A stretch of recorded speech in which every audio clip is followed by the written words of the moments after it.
여야의 공무원연금 개혁안 합의 과정에서 당청 관계에 미묘한 기류가 포착된 가운데 박 대통령은 오늘 오전 수석 비서관 회의에서 이와 관련한 견해를 밝혔는데요.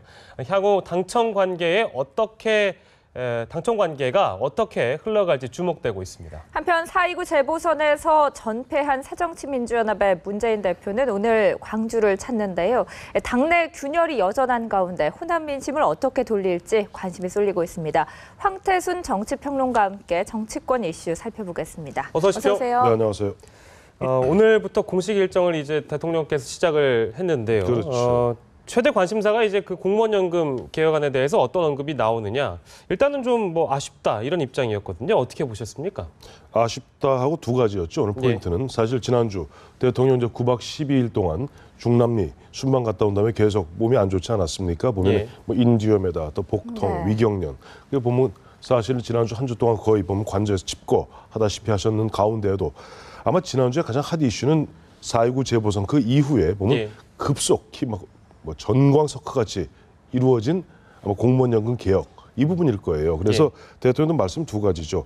공무원연금 개혁 어쨌든 시한을 지킨 것은 바람직하나 그 내용에 있어서 그야말로 너무 뭐랄까 무리만 개혁 아니냐. 그건 국민들로부터 좀 아쉬움이 남는 그런 어떤 개혁안 아니냐. 근데 이 부분에 있어서는 그렇다고 뭘 부정하는 건 아니에요. 다만 두 번째 포인트가 뭐냐니까 그런데 왜 뜬금없이 국민연금 문제를 갖다가 함께 거기다 섞었느냐. 국민연금 문제는 결국 그 수혜자이고 또 보면 실제 돈을 내야 되는 국민들의 동의 없이 지금도 오늘 도화신문에도 나왔습니다만은 보면은 333조에 달하는 물론 70년 동안이에요. 333조에 달하는 공무원연금 그 어떤 재정분 절감하는 그 부분에다가 왜 1670조에 달하는 그 국민들이 이건 직접 부담해야 될 그런 국민연금 개정을 갖다가 그것도 당신들이 일단 청와대 참모들 입장에서는 월권이라는 표현이 나오죠. 월권을 해서 대통령이 월권이라는 표현은 안 썼습니다만은 월권에서 왜 그런 식으로 뒤섞어놨느냐. 그건 국민적 동의를 갖다가 먼저 구해야 될 부분이다 하는 식으로 성격 규정을 명확히 했죠. 지난 주말에 이제 청와대 정부 쪽에서 나온 표현보다는 약간 수위가 좀 내려간 표현이라는 분석들도 있거든요. 동의하시는지 모르겠어요. 그런데 그 당청 간의 불협화음 얘기가 상당히 많기 때문에 향후 당청 관계가 어떻게 될지 이 부분도 주목되고 있는데요. 또 일각에서는 좀 더는 충돌하는 분위기가 이어지지는 않을 것이다라는 얘기도 있거든요. 글쎄 이번에 충돌이라긴 그렇고 이제 보면 이번은 새누리당이 좀 불통이었다. 왜냐하니까 청와대 쪽에서 그런 기류가 있으니까 굉장히 불편한 입장들, 그건 특히 국민연금을 갖다 섞어서는 안 된다. 심지어 그 강한 톤으로 이야기하는 사람들은 아예 그렇다면 아예 시간을 갖다 5월 2일, 5월 6일 아니라 그걸 더 늦추는 한이 있더라도 그거 다 제대로 한번 개혁안을 마련해야 되고 특히 보면 뜬금없이 여기서 전혀 어떻게 보면 해당자도 아니고 할 실무 기구에서 보면은 이 국민연금 부분을 갖고 물고 들어가는 것은 그건 안 된다. 그런 이야기인데 문제는 아까 우리 앵커께서 말씀하신 게 당청의 충돌 아니냐. 근데 당청의 충돌이라기보다는 이런 건 있어요. 왜냐하니까 국가를 운영해야 되는 정부나 그것을 컨트롤해야 될 청와대 입장과 당장 내년 4월로 이제 20대 총선 다가오지 않았습니까? 총선 다가오면서 국민들에게 표를 요구해야 되는 당은 좀 입장이 다를 수밖에 없습니다. 그런데 야당 같은 경우 특히 이제 보면 공무원 노조 등에서 보면 굉장히 강하게 압박하는 가운데 국민연금 부분, 즉 공적 연금 부분 강화라 그래요. 공적 부분 강화 없이는 절대 안 된다 하는 식으로 야당이 이런 마지노선을 치고 또 공무원 노조 쪽에서 압박하는 가운데 여당 입장에서 뭔가 특히 김무성 대표 입장에서 뭔가 가시적인 결과를 갖다 만들어내야 되거든요. 실제 보면 그것을 갖다 가시적 결과를 만들어내라고 뒤에서 압박했던 것은 청와대입니다. 기억하시겠습니다만 지난해 10월 달 보면 당시 김무성 대표가 상해발 계엄 본물 발언하고 굉장히 정치적 코너에 몰려 있을 때 공개적으로 당정청 회의를 통해서 당시 김기춘 실장이 있을 때죠. 김무성 대표를 굉장히 강하게 압박했고 김무성 대표가 보면 본인이 대표 발의자로 나서서 공무원 연금법 개정안을 갖다가 본인의 대표 발의로 내지 않았어요. 그러면서 계속 청와대에서 압박을 가면서 뭔가 4월에 임시국회에서는 가시적 결과 내야 된다.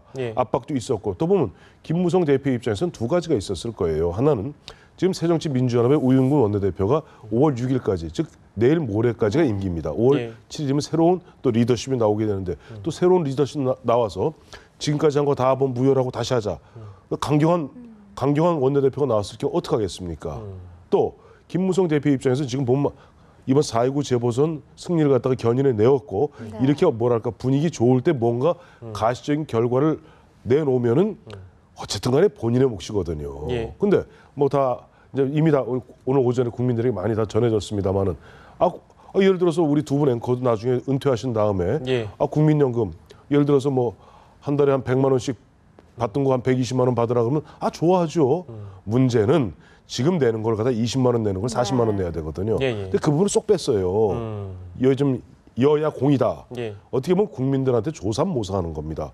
이런 부분들에 대해서 박근혜 대통령은 우려를 표명한 것이고 그 경제가 너무 왜곡되니까. 예. 그러나 어쨌든 표를 구할 수밖에 없는 정당 입장에서는 그 뒷부분 좀 쏙 빼더라도 앞에 이런 가시적 결과가 있었다 네. 하는 것이 이것이 무슨 어떤 구체적 현안을 놓고 당과 또 청와대와 정부가 본격적으로 충돌하는 그런 국면은 아닌 것 같습니다. 근데 만약에 그 충돌은 아니었습니다만 뭐 말씀하셨지만 당은 당대로의 입장이 있고 청와대는 청와대 입장이 있다고 말씀하셨잖아요. 그럼 이제 4.19 재보선 이후에 어떻게 보면 김무성 대표가 힘을 받은 건데 그 이후에 이제 이 개혁안 합의를 이뤄냈고 만약에 다른 또 사안이 생긴다면 김무성 대표가 이런 어떤 마이웨이식 행보라고 해야 될까요? 뭐 마이웨이라는 표현은 좀 더 나아간 표현일 수도 있겠습니다만 어쨌든 청와대가 무엇을 만류하든 당에서는 당대로 하겠다. 당의 입장대로 하겠다. 이번에 그랬죠. 예, 예. 예. 네. 네. 이러한 부분들이 보면 아마 가시적으로 나타나는 게 아마 8, 9월 되면 반드시 이런 어떤 갈등이 표면화될 것입니다. 왜냐하니까 이번에 여야가 합의했던 뭐 주호영 위원장 네. 양쪽에 보면 이제 간사까지 사인해서 어제 5분이 사인했잖아요. 예, 예. 그 사인에 보면 뭐라고 되어 있냐니까 바로 국민연금 부분은 9월 국회 정기국회에서 처리하기로 되어 있습니다. 예. 자, 지금 정부나 청와대 입장으로 봐서 그건 도저히 받아들일 수 없는 겁니다. 그러나 김무성 대표 입장이나 새누리당 입장에서 봐서는 5월 이제 어제죠. 5월 3일 날 이번 국민들보안 앞에서 사인까지 해놓고 그때가 이제 9월 임시 정기국회 앞두고 그거 못하겠습니다 얘기할 수 없지 않습니까? 그렇죠. 거기다 플러스 알파 뭐냐니까 그때 되면 2016년 4월 20대 총선 앞두고 이른바 당내에서 공천 문제 놓고 또 보면은 뭐 먼저 선거구 획정 문제 등등해서 예. 서서히 모든 게 불거질 겁니다. 그때는 미루어짐작컨대 아마 이것을 고리로 즉 국민연금을 어떻게 할 것인가 즉 소득 대체율 현재 40%에서 50%까지 확보해주는 안을 놓고 여당 내에서 여당인 집권당인 새누리당과 예. 청와대 정부가 충돌할 가능성은 그때 있는 것이죠. 알겠습니다. 그 대통령이 얘기한 것 중에 사면 얘기도 있었는데요. 네. 그 얘기는 좀 간략하게 좀 짚어주시죠. 이번에 지금 두 번째로 공식적으로 나온 발언이죠. 그렇죠.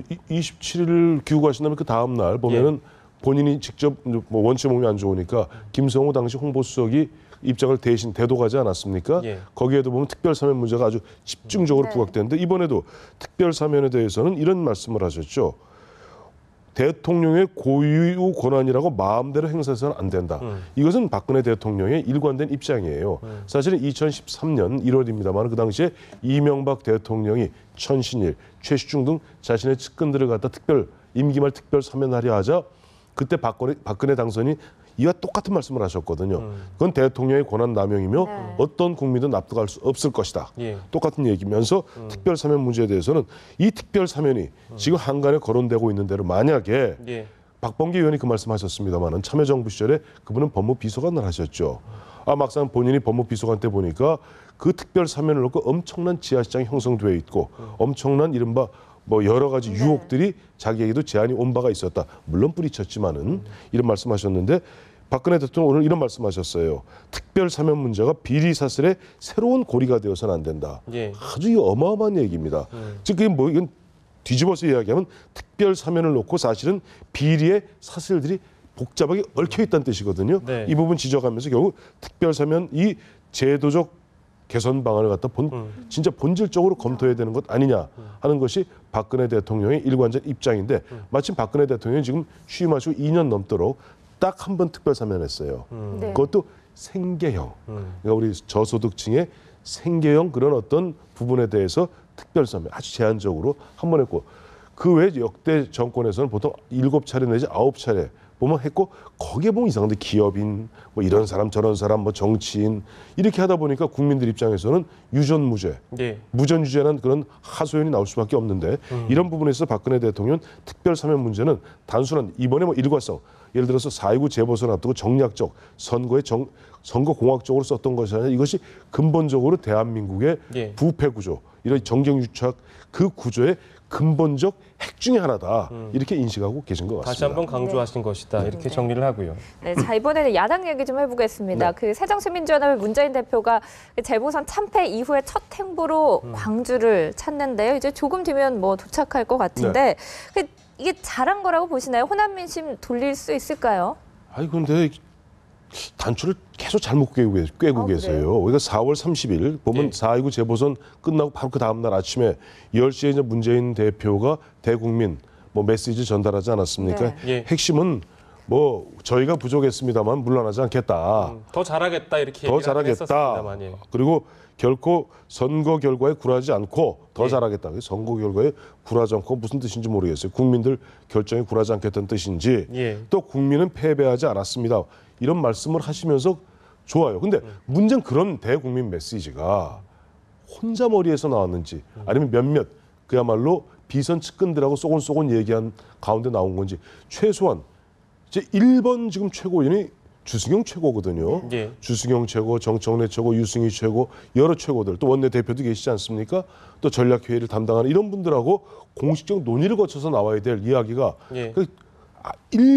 단 한 번의 상의도 없이 툭 혼자 얘기했고 오늘 광주 가시는 것도 마찬가지예요. 보면 네. 주승용 최고 같은 경우 오늘 광주 가시는 그런 일정 자체를 문자 메시지로 봤다는 거 아니에요. 네. 그러니 당 입장 주승용 최고 같은 경우는 옛날 당 사무총장도 하셨고 지금부터 지역구도 마침 호남에 누구보다도 호남 정서를 잘 아시는 예. 제가 수석 최고위원인데 예. 이분에게도 그 제대로 상의 한번 안 하고 덜렁 혼자 광주에 가시다 보니까 주승용 최고 같은 경우는 오늘 아침에 최고회의에서 예. 아예 문재인 대표 면전에서 대놓고 아예 아주 쓰다 못해서 소태 같은 소리를 갖다 하셨죠. 근데 그 한 말씀은 주승용 최고가 한 말씀은 진짜 호남 정서 또 보면 새천년 새정치민주연합을 지원하는 많은 사람들 입장에서는 예. 공감할 수 있는 그런 말씀하셨거든요. 그러니까 앞서 말씀드린 대로 지금 문재인 대표가 행보를 하시더라도 당 지도부와 상의를 하고 수기를 하면서 어떤 메시지를 어떻게 던질 것인가 네. 하는 부분들을 갖다가 하나하나 좀 전략적으로 검토하시면서 하셔야지 예. 이렇게 불쑥불쑥 가시는 것이 과연 옳은 것이냐 하는 부분에 대해서는 회의가 되네요. 그 시기가 약간 좀 미묘한 것이요. 오늘 그 문 대표가 광주에 가서 어떤 얘기를 할 것이냐도 관심이지만 네. 내일 이제 천정배 이제 의원이 됐죠. 천정배 의원이 DJ 묘소를 간단 말이에요. 예, 예. 그럼 또 거기서 동교동계 의원들은 화요일마다 DJ 묘소를 참배하죠. 그렇죠. 동교동의 화요 모임입니다. 화요일마다 가서 오전에 가서 예. DJ 묘소 참배하고 2호 여사님도 나오시거든요. 예, 예. 그다음 묘소 참배하고 그다음에 한 많을 때는 7, 80명, 뭐 작을 때는 한 2, 30명 모였다가 네. 김대중 대통령 추모하고 네. 나오셔갖고들 그 근처 이제 식당에서 식사하시면서 덕담들 나누고 하는 것이 그분들의 주례 회동이에요. 네네네. 주례 회동인데 마침 천정배 의원이 그 시간에 맞춰서 네. 김대중 대통령 묘소를 참배하겠다. 왜냐하니까 지금 천정배 의원이 새로운 정치 상품으로 내고 나온 게 뉴 DJ, 예, 네. 예. 뉴 DJ 키즈 아니에요. 그래서 예, 예. 본인이 키즈다. 내가 96년 당시 김대중 대통령이 아니죠. 그때 김대중 총재께서 네.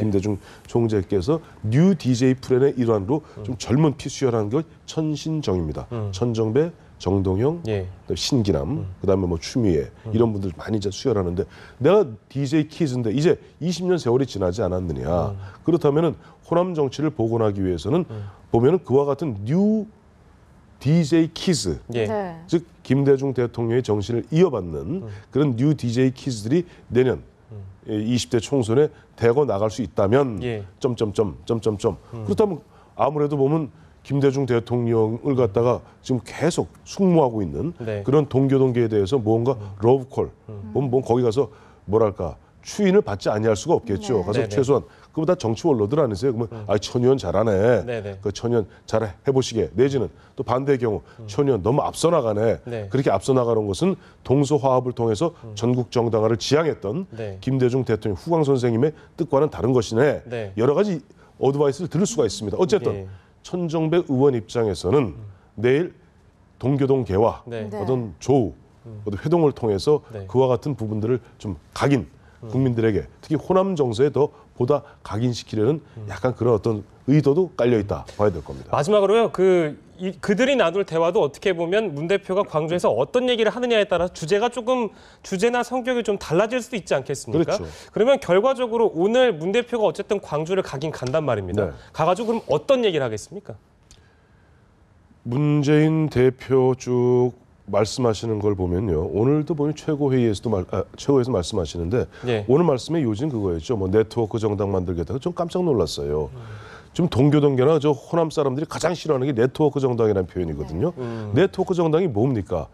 그러니까 보면 이래요. 좀 새정치민주연합의 DJ적 흐름을 갖고 있는 분들은 뭐냐? 당이라는 것은 진성당원이 많아야 된다. 예. 그 충성심 많은 당원들이 항상 그 당을 갖다가 재정적으로 보필하는 가운데 또 이 당원들이 나가서 홍보 요원이 되어야 된다 예. 하는 입장이 이른바 DJ적 흐름의 진성 당원들 이야기고 지금 문재인적 흐름 옛날 노사모 같이 좀 느슨한 형태로 일반 국민들 그 뭐 무슨 노사모니 뭐 문사모니 뭐 이런 것들이 많은 가운데 대거 네트워크라고 그러죠. 가로 세로를 엮어서 예. 선거 때 되면 와 모여서 국민 참여 경선 한다 이런 얘기인데 바로 그 부분에 대해서 알레르기 반응을 보이는 것이 호남과 동교동과 이른바 김대중 구민주당 계열에서는 예. 친노들의 네트워크 정당과 모바일 투표하면 거의 알레르기 반응 보입니다. 또 장난치려 하느냐, 예. 또 장난치려 하느냐 이런 표현 쓰는데 오늘도 여전히 보면 그 말씀하시는 걸로 봐서 문재인 대표는 지금 당내에서 불고 있는 자신에 대한 뭐랄까 좀 강퇴바람, 좀 거리를 배척하려는 그런 어떤 바람 흐름에 대해서 좀 둔감하신 가운데 반박자가 늦는 것 같아요. 그 여전히 보면은 자신들은 지금 친노들이 가장 지금 지적받고 있는 비판받고 지적받는 부분이 뭐냐니까 예. 그분들 머릿속엔 대권이었고 그분들 머릿속에는 오로지 당권. 그래서 자기들 공천 주어서 내년 2016년에 20대 예. 총선에서 대거 또 친노들이 빠지 달고 현재요. 국회의원이 대통령보다 낫습니다. 왜냐하니까 국회 선진화법 때문에 180석을 갖지 않으면은 예. 여당이 아무 힘이 없어요. 그러니까 지금 어쨌든 130석이면 이번에 지금 공무원 연금 개혁도 바로 그 국회 선진화법의 한계 때문에 여당이 어쩔 수 없이 응해주는 측면이 많거든요. 예. 그러니까 지금 이미 친노들은 대권의 꿈은 잃어버린 지 옛날이고 그저 국회의원 하면서 보면은 저 국회 선진화법에 등에 업고 또 위세 부리려는 거 아니냐. 그러다 보니까 공천 빠지 달라면 어떻게 돼야 돼요? 당권을 잡아야 되죠. 네. 그런 것 아니냐. 이런 부분들에 대해서 지금 질타하는 것이 호남. 지금 구동교동계, 구민주계에서는 왜 너희들이 벌써부터 이렇게 꿈을 접고 예. 당권 싸움에만 매몰되어 있고 당권 확보에만 정신이 팔려 있느냐. 왜 문재인 대표는 이런 엄중한 시기에 과감하게 당대표직 던지지 못하느냐. 그런 질타인데 오늘 문재인 대표는 거기에 대한 답을 안 내놓을 거예요. 그냥 당신이 하시고 싶은 말씀. 네. 보니까 4월 30일 날 하셨던 말씀 더하기 이제 어제 또 오늘 최근에 하셨던 말씀 합쳐서 가면서 아유 죄송합니다. 저희 더 열심히 하겠습니다. 저희가 진 거 아닙니다. 예. 뭐 박근혜 정부에게